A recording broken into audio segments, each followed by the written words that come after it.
So, hello guys, this is Dr. Edwards again. On the screen here, you see a rendition of the periodic table, and I want to talk about this table again with you in greater detail and introduce what's called the mole concept, M-O-L-E, mole. Why do we need the mole concept? Why does a chemist need that? And those kinds of questions are what I want to answer in this video to some extent. And I'm going to do a couple of examples from my textbook that further illustrate the importance of this concept. If you now go back to the periodic table, you see it in its form here, more or less 8 tall columns, the transition elements in the middle here, the rare earth elements at the bottom, and the rare earth elements at the bottom, just so that we can have the periodic table compressed to put it on one page. The rare earth, see 58 for the atomic number, it starts right after 57. So that's where these columns go. You see 90 goes right after 89. So the rare earth elements continue the periodic table, but it's broken to put it in, broken and put it at the bottom so that you can have everything in on one page. However, what I really want to talk to you about this morning is these numbers that we have that are given often in decimals, such as carbon is 12.0, nitrogen is 14, 16. What are those numbers there? These numbers become important when we begin to talk about the mass of an atom. So while hydrogen here, the simplest atom, has an atomic number 1, its mass number is 1.01 times U. And U is called the atomic mass unit, and it's 1.66 10 to the minus 27 kilograms, a very small number, which is about the same mass of one proton, one neutron. So hydrogen, for the most part, has only one proton. So therefore, this is its mass number, or its atomic number. I have here atomic weight, but that's a misnomer. It should be the atomic mass. So 1.01 U is the atomic mass of hydrogen, on and on. Helium has an atomic mass of 4.0 U times U. That's what I want to really emphasize. And let's do one other. Oxygen has an atomic mass of 16.0 times U. So we don't want to have to put this big number in the periodic table every time. So we just put these actual numbers, but you always know that it's to be multiplied by U. Okay, so that's the first part that I wanted to share with you. And so it's all true. Let's take one more. Mercury has an atomic mass of 206 times U. So it's almost 206 times more massive than hydrogen, for instance. Now let me get on to the mole concepts that I want to talk about here. Let me bring that up. So why does the chemist need moles? Obviously, here, it is, you can't weigh on a scale a single atom. So you can weigh in grams when you go in the lab. So the chemist needs a quantity that he or she can conveniently measure. And the mole turns out to be what has unfolded as that quantity, okay? So let me go on and give a little bit more about this mole concept. If you now come to the atom of carbon, as we mentioned before, so the mass of carbon atom is 12U, as I said. 12, this is the atomic mass of carbon, 12U. The atomic mass of oxygen is 16U. So we say 1 mole of carbon has a mass of 12 grams. So as opposed to giving the mass of a substance in so many U's, we give it in grams. And we call that 1 mole. All right. So now the same is true for oxygen here. 1 atom has a mass of 16U, but something that a chemist can measure has a mass of 16 grams. You can go in the lab and measure 16 grams. But notice to compare a mole of carbon and a mole of oxygen, it's more massive. So the mole of each substance has a different mass, depending on what that particular substance is. Okay? All right, so that's the first point. So here we go. The author then go on and say, a mole of any element or substance is that amount of it whose mass in grams is equal to the atomic mass expressed in atomic mass units. That's what I'm saying. So we just pull this number 12, which is the mass in atomic mass unit, and we have that 16 grams. And we do the same thing for oxygen, 16 grams. Now, so there must be some way that you can scale up and have some way. There are far too many atoms here for you to count each one. Far too many atoms here for you to count each one. But the mole gives us a way of getting a handle on that. Let me go on. And it comes here in what's called this Avogadro's number.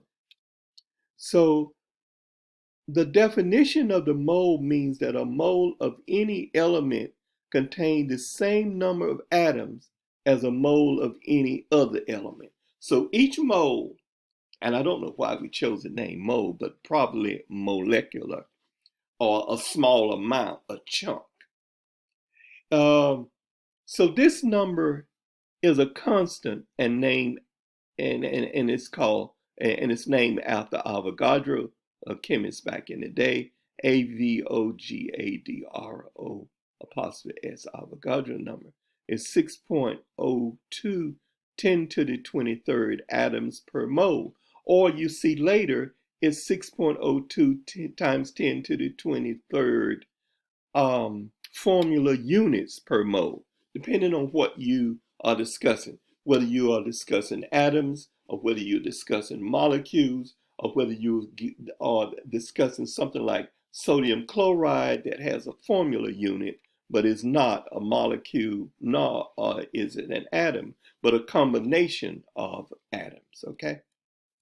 Let me go on. Let me then go through this example. How many atoms then are present in 100 grams of iron? Okay, that's the question. It's a huge number. That's the answer there.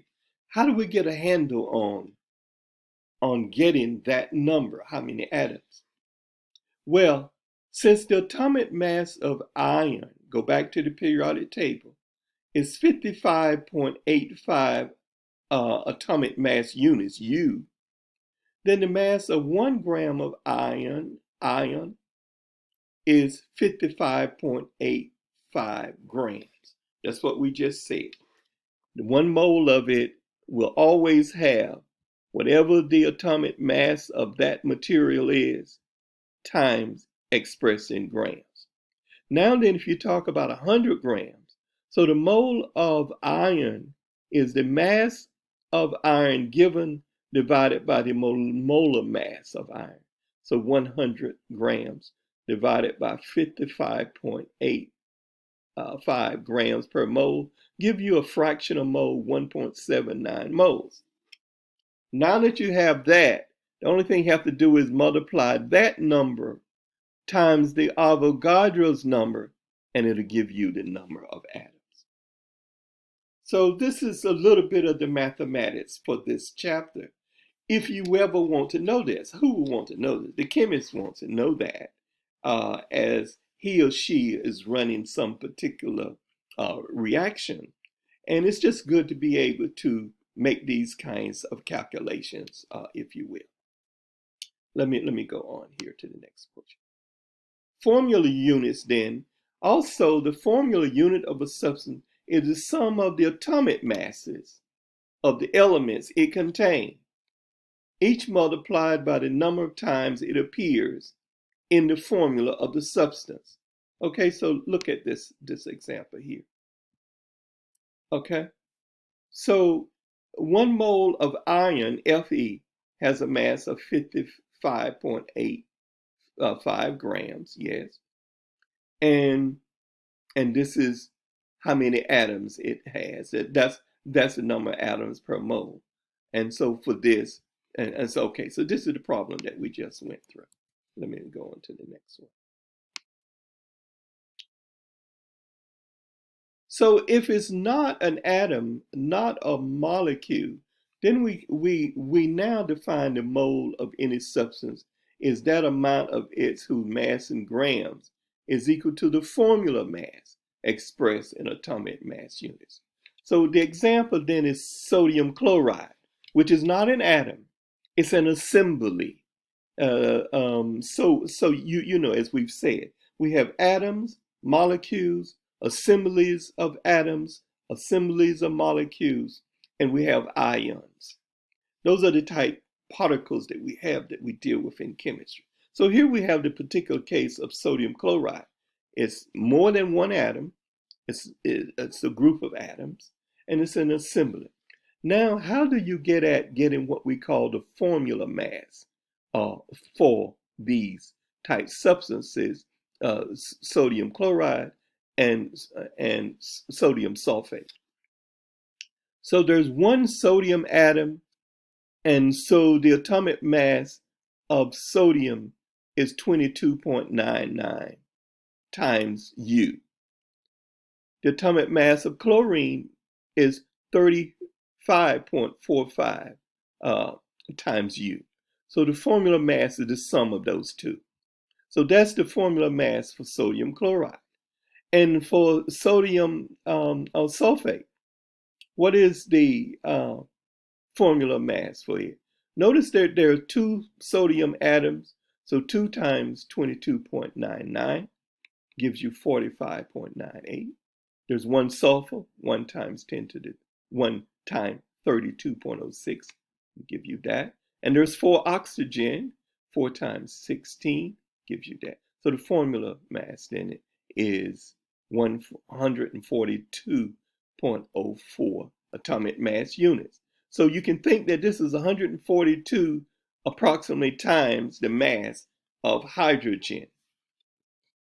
And so that quantity that's available, we said, is the Avogadro's number, is 6.02 10 to the 23rd formula units per mole. So when you're dealing with formula units, you express the Avogadro's number in this manner. Okay? All right. Lastly, then, I just want to indicate to you that when you have a chemical reaction of this kind, you have this particular molecule here, which happen to be propane, C3H8. We'll get to that later when we talk about organic chemistry. But you can burn propane. And burning propane is to mix it with oxygen. It combines with oxygen. And if it burns completely, you liberate carbon dioxide and water. So here, 1 molecule of propane plus 5 molecules of oxygen yields 3 and 4. Or 1 mole of propane plus 5 moles of oxygen yields 3 moles of carbon dioxide and 4 moles of water. That's what I wanted to share with you here today, young people, okay? Have a good day.